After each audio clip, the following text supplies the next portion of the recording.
With a visionary leading the charge, this company is literally bringing futuristic electric vertical takeoff and landing aircrafts to today, or in a different name, the first real flying cars. Let me introduce Dorani Aerospace. Hello, everyone. Welcome to another episode of Builder Nation. Today, we are joined by Doron Merdinger, CEO and founder at Dorani Aerospace. Doron, welcome. Thank you very much for joining us today. Could you please introduce yourself a little bit? Yeah, thank you, Sam. My name is Doron Merdinger. I'm the founder of Dorani Aerospace.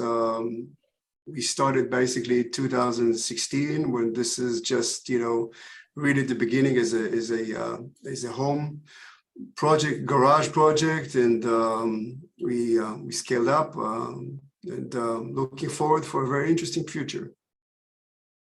Perfect. Thank you very much for that. Now, before we jump actually into the actual company and into everything, I wanted to talk a little bit about you. Now, you have military experience, education in business, and a history in product development. How did you land on drones and in these more futuristic flying cars? How did you land here?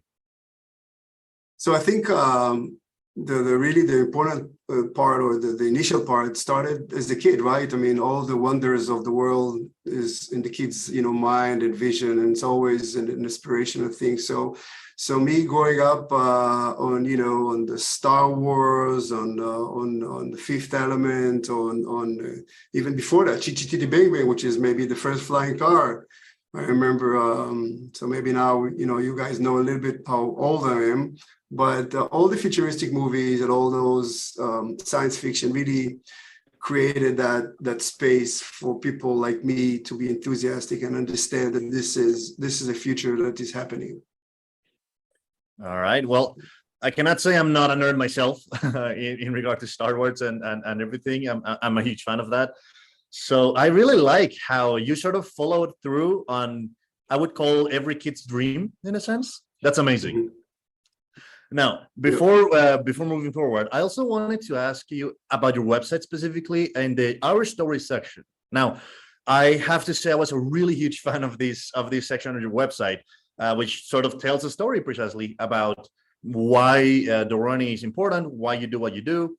Could you please tell us a little bit how you found that path when you founded Dorani?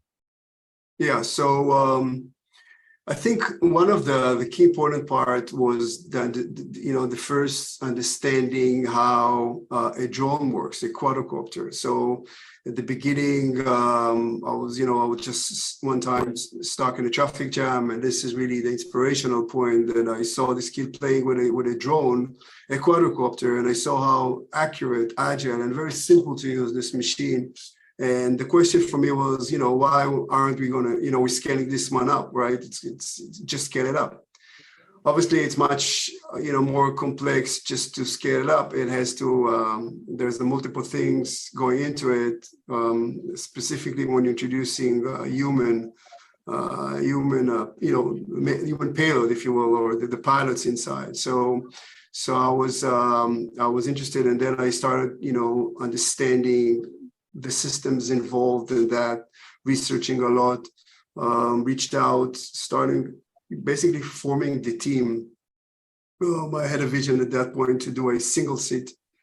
And we reached out to starting, to Japan, to Australia, to Ukraine, obviously US, and find those like-minded people, enthusiastic. I call them, in a way, they're anarchists, skunkworks type of people. And this is how we started with making those designs and iterations and build up those things. Yeah. That's actually a pretty cool story. And it sort of triggers another question for me. How did you originally pitch the idea of these actual flying cars to these people? I mean, were they a little skeptic at first or something alike? So the actual team, they ask a little bit of questions, but you're building on a vision and enthusiastic in the belief of those team members. So it has to have a click right from the start. If people are skeptical and working with you, it will be very hard almost impossible to work. So the way I work with people is I first see their enthusiasm, and this is how I'm building also myself. So this is the type of communication we're creating. So there are a lot of people, very talented people, very able people, but they're not so enthusiastic, and so I couldn't create some sort of a good rapport with them. I always believe to work with, I call it leading horses, rather than try to wake up dead people, right? I'm not a saint. I'm not Jesus. I can't wake up, dead people. This is not my ability, but I'm able to harness the power of, leading horses and work with them. And I see myself as a sort of a facilitator, a person who knows how to identify talents and know how to work with them to help them achieve the best of their abilities. I really like that analogy. Thank you very much for that. It's pretty cool. Now let's dive right into the actual product, into what you actually do. Could you please give us an overview of the H1 aircraft? Right. So an H1 it's the shortcut of a hummingbird. So think about a hummingbird, how accurate, how agile, how quick, how nimble it is. We basically scaling it up. So the H1 is a personal 2-seater eVTOL, electric vertical takeoff and landing vehicle. So it's up to 500-pound payload, including the passengers, which allows you to have 2 with a suitcase or with some sort of a weight with you. It's for short missions. At this point, we know about 60 miles, nautical miles. Probably you're going to reach close to 100 once we start delivering. All electric, multiple redundancies. We have 10 motors on board, so 8 for vertical, 2 pushers in the back. What you see, I don't know if you guys can see behind me, this is an audio video, but we already are very progressed with our go-to-market product design, which is more aerodynamic efficient. So this is in the charge and park in the 2-car garage for personal use. It's to be certified as an LSA light sport aircraft type. So at the beginning, we will fly more rural or less populated, the suburbs of the city rather than the main city, because we are shying away from major airports. Our comfortable flight level is a couple of 100 feet, up to 1,000, like a helicopter. The Doroni H1 can reach 8,000, but we are more comfortable at the lower level because of the energy that it will take going up. Think about it, if you compare it to a car, the most energy a car will require is starting from 0 to 10 miles an hour from standstill. So going up takes more, and transition is more efficient. Because of our design, we have ducted fans and also embedded in with wings. We are very efficient transitioning for forward flight. Also it gives us more time as far as safety features. The Doroni also have a carbon body or cockpit fuselage. It's also called a monocoque, like in Formula One. So it's a shell that protects the passengers. If you compare it to an aviation, most of the general aviation are using aluminum. This is more rigid, stronger, lighter, more efficient. And also we have redundancies with the propellers. Should one propeller will stop working in each duct, we have 4 ducts. So up to 4, we can still control and land safely. So this helps the ducted fans with the wings, helps a lot in terms of level of noise, both in decibels and frequency. Also more efficient lift because it's ducted. And third, obviously, it's safety. If you want to fly and use it for personal use, I can't imagine having those propellers or blades turning they're made from carbon fiber. They turn a couple of thousands of RPM. So and because if it's electric, you're not going to hear them. You're probably not going to even see them. So, people can get hurt, kids that come home or animals. So these are ducted, these are enclosed. encapsulated. And also for bird strike, once you fly, this will reduce the possibility of birds. So these are patented ducted fans and embedded in the wings, and very efficient. Wow. So if everything else fails as well, we have a ballistic parachute on board that will land the whole aircraft. So there's multiple things. We believe we're making one of the more safest aircraft out there for general aviation. Personal use, yeah. Now that's amazing. Actually, I have quite a few questions around the whole H1, but I want to start off by the very beginning. You very recently celebrated 50 official successful test flights, right? I mean, of course, this follows the safety that you're actually trying to follow here. How is the development going into maybe a more of an end stage production for the H1? How is that going so far? So what we did is we basically built the H1P1, which is the first full-size prototype of this two-passenger. This is kind of was the sandbox to check the systems, battery, motors, flight control systems, and so we are able to fly. We did the multiple fly over 50 test flights. The idea, because this flies like a drone, so the most important part really is the ability to stabilize it, to make that thing, controllable and stay put in the air, right?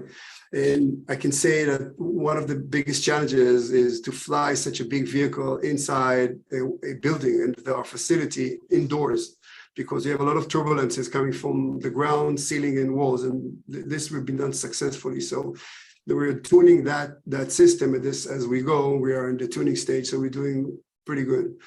Parallel to that, we are already in the very progressed design for the P2, which is, as I mentioned, our go-to-market product. It will be improved in terms of aerodynamics. So we're changing the configuration in terms of the type of systems that we have inside, improving the motors, improving the autopilot, improving batteries, everything else, and basically working more on the requirements on how does it feel to be a pilot there? What exactly would I like to feel?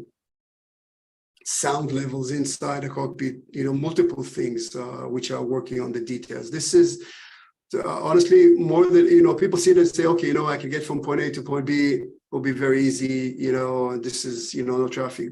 But this is really not the most important part personally for me. For me, it's all about experiencing, because today, you take a car and you say, you know what, I want to get from point A to point B as soon and painless as possible. And, you can thinking about it, okay, wow, the traffic, blah, blah, blah. And even if you go to an airport, you take a flight, the hectic there. So it's not only, faster, but more important is the experience. You're going to be immersed in nature. You're going to enjoy everything around you. You're flying at the level of a drone, a couple of 100 feet. And if you just imagine, the best videos and images today are shot by drones. So you're going to be part of nature without need to destroy nature or making those horrible noises and fumes. And you don't need any runway because you're going vertically. So this is a game changer in all aspects of it. Honestly, it's an amazing idea. And I following this topic of this experience, one of your main points is that you want the H1 to be able to be flown by anybody with a driver's license, plus just a very quick sort of a course, right? A training course. How challenging was it to bring the experience of driving a regular car into driving these eVTOLs? So my analogy is I'm looking at the progression, the natural progression of technologies as we know today. So, for me, this is I'm looking at it as a three-dimensional elevator, essentially, because it's very accurate in how it flies, vertically and horizontally. So if I take that and I go backwards in time, probably 160, 170 years ago, when the first elevator was introduced, you had to have almost an engineer type of guy that will just, pull all the pulleys and levers and all these instruments just to facilitate going to a different floor, and how complicated it was, right? Today, just type in, the floor that you want to go from the outside, and you go there. So this is really how this is, we're shaping up. So we're used to driving in a two-dimensional world in a way that we are avoiding obstacles all around us. There are multiple of obstacles, and there's an interaction between people, pedestrians, and vehicles. So it's already a problematic situation. This is probably part of the reason that AI is now working so good, because there are multiple of challenges that the system have to lose. When we go into a three-dimensional world, there are less obstacles out there. And even if there are, you can see them from far away, and there's you have different dimensions or different routes that you can take to avoid them. You can go up and down, right? You can pitch your roll. I mean, you can do multiple of things which you cannot do in a regular car once you're already in the trajectory. So here we have a technology that will able to facilitate also a safer way to transform. And we already know that the NASA, FAA are working. I mean, until now, you would fly something that's called IFR, which is Instrument Flying Rules, or VFR, Visual Flying Rules. Now they're working something called DFR, Digital Flying Rules. So in each machine like that, you're going to have like sort of a homing device that will know exactly its location in the three-dimensional world. And the FAA is already, managing traffic in the sky for aircraft, thousands of them. So, it's another level just to do the others. And there's already a lot of companies who are certifying their system through the FAA to get that acceptance. So, it's not just us, it's a growing, it's a growing public acceptance, because the technology already permits that. We already have that. We're already showing that we're flying and integrating. So now is, how do we integrate that? What is the best package to go to the market? And until now, most of the hype was what was called an air taxi, which is a very, very expensive aircraft, 6 million, 7 million a piece, and certification is problematic. In our case, we're going on something called LSA light sport aircraft, which is now ongoing under revision. You'll need to have a pilot license, but it's a pilot license specifically tailored for this vehicle. And until now, the LSA category, it was a 20-hour course that you do on that vehicle itself, specifically in the factory premises. 15 hours of course plus 5 hours of solo. Now, this is for regular single engine aircraft in LSA. This is already a complicated aircraft to manage because it has a combustion engine and the way it flies. In our case, the way it flies, it's, forgive me for saying, it's even stupid simple. We just took it, we made it this complex machine so simple, so 3 clicks of a button, you're already flying. And you don't need us to understand that it is happening. Just look at the drones, how easy to control and maneuver them. What we're doing with H1 is even easier to control than a regular drone, because you have just one stick and very intuitive. You go forward, backward, left, right. You don't have to be a genius. And you run all the diagnostics right from the start, so you know exactly how your system, what's going on with it. And also, if there's a problem, you'll know before you fly and during flight, so you can manage it. And there are, as I said, multiple redundancies in there. It's honestly amazing. I mean, I understand a little bit about how, the training for a pilot, for example, for a commercial pilot. I understand that the hours they have to fly are hundreds, and it's amazing that you only have to fly 20 to be able to fly these specific aircrafts, and even less for your own course. It's honestly amazing. Now, you very quickly mentioned some certifications on the FAA, and I read on Web Report that your H1 is one of the FTOLs that is currently certified under the FAA, ultralight category. Correct? Could you please tell us a little bit more about that? Yeah. So it's not accurate. It's called LSA light sport aircraft. There are 3 main categories for the LSA. For eVTOLs, electric vertical takeoff. The biggest one that, as I said, made the hype is the air taxi. Air taxi is a big machine, goes into an airport. The complexities are very, huge in terms of how to build it, also how to fly it, and you also take passengers. So it's, it makes that risk higher into going to an airport, a major airport. The other side of it is ultralight. It's a single seat, just go up like a joyride. You can't do anything commercial with that. What we're doing is we're shooting for an LSA Launchpad aircraft type certification. This is where we're targeted. We already started, working, engaged the FAA, and we're also waiting for the rules that it's called Mosaic rules to be introduced. These are new rules, guidelines for the LSA category that as we know, are about to include the eVTOL category, as they are already doing in Europe, the EASA, which is the European counterpart. All right. Okay. That's a very cool difference to learn. Thank you very much for clarifying that for us.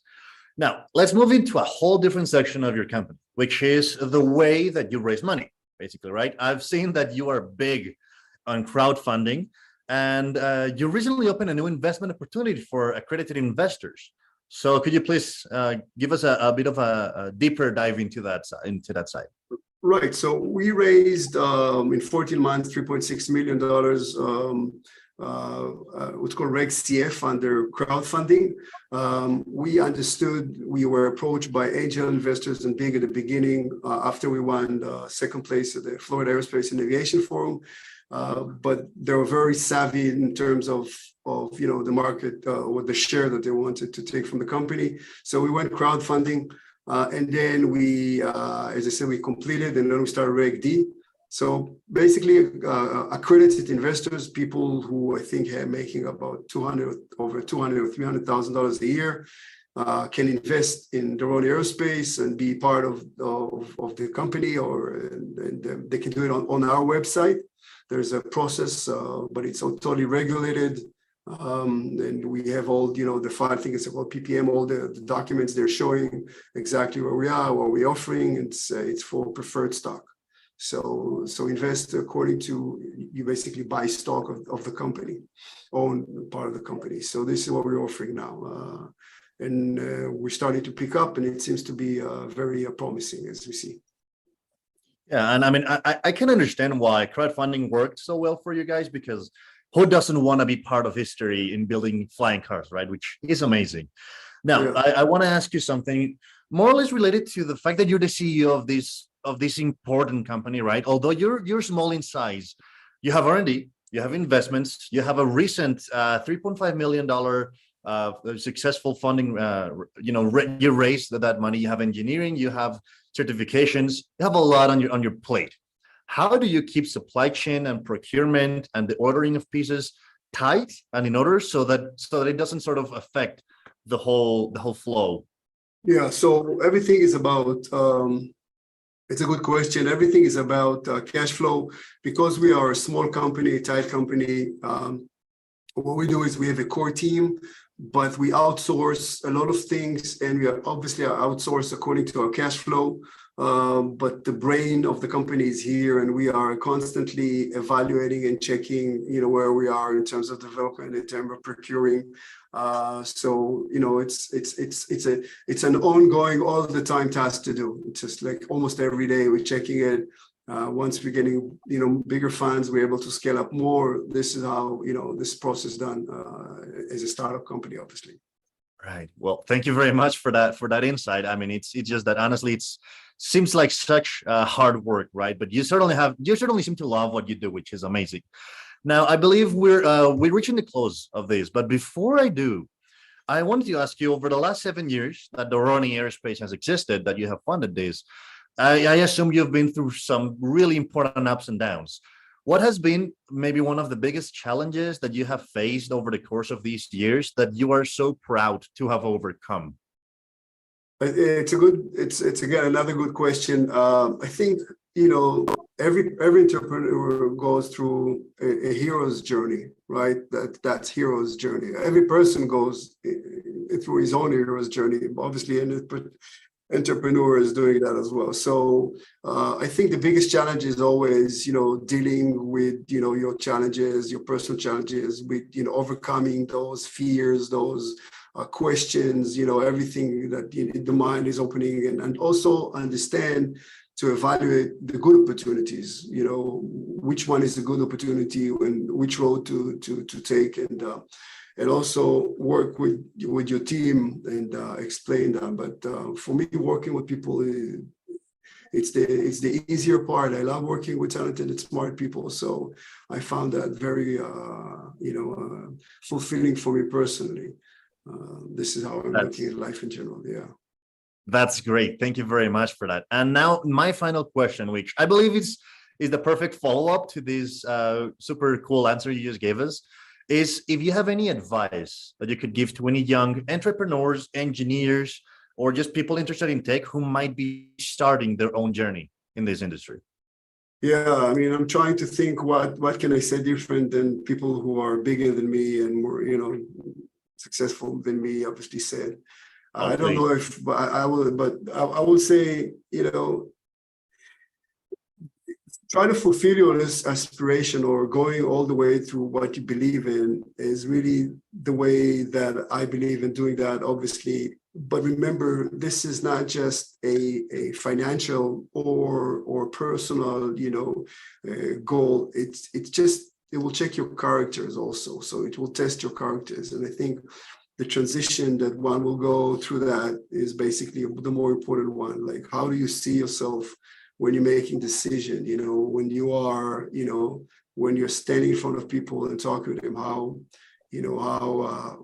honest and truthful and strong will you be able, even in the hard times and the easy times, it's a challenge, always a challenging. So go through that way, you have to start with something that you believe in and do.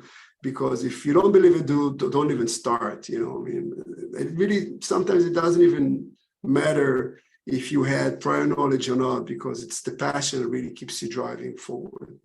That's my 2 cents here. I hope I was able to answer those questions. It was a great answer. Thank you very much for that. And I believe it is the perfect way to give a closure to this episode. So Doron, thank you very much for being here, for sharing your experience, your thoughts, your journey. Where can we find you? Where can we find Doroni Aerospace? Do you have any social media handles? Yeah, we first of all, obviously, the website is doroni.io, doroni.io. Yeah, you can find us a lot of places on Facebook, on Instagram, on Twitter. I think these will be the 3 main ones that we are. You can find us. All right, that is perfect. Thank you very much, everybody. Go follow them because they're doing some amazing flying cars. I just like to call them flying cars. So remember, guys, that you can find more information, interesting articles, and more interviews directly on our website, controlhub.com/builder-nation. We're going to love to hear from you.